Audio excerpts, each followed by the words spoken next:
اشتراک رئیس جمهور روسیه و رهبران شمار از کشورها به مناسبت 81مین سالروز پیروزی بر آلمان نازی در جنگ جهانی دوم اینجا در میدان سرخ.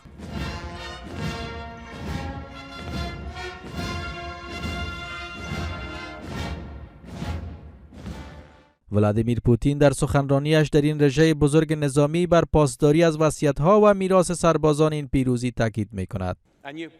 کار بزرگ نسل پیروز سربازان را که امروز وظایف عملیات ویژه نظامی را انجام می‌دهند الهام می‌بخشد. آنان در برابر نیروی متجاوز می‌جنگند که توسط تمام ناتو حمایت و تجهیز می‌شود.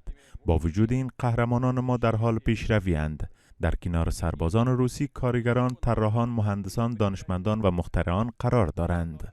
آقای پوتین در بخش از سخنانش میگوید عامل موفقیت این کشور قدرت اخلاقی و معنوی، شجاعت، همبستگی ملی و توانایی ایستادگی در برابر همه دشواری‌ها و گذر موفقانه از هر آزمون است. کلید موفقیت قدرت اخلاقی، شجاعت و دلیری ما، وحدت و توانایی ما برای ایستادگی در برابر همه چالش‌ها است. ما هدف مشترک داریم. هر کس سهم شخصی خود را در پیروزی ادا می کند. این پیروزی هم در میدان نبرد و هم در پشت جبهه ساخته می شود. من عمیقاً باور دارم که راه ما عادلانه است. ما با هم هستیم. پیروزی همیشه از آن ما بوده و همیشه از آن ما خواهد بود.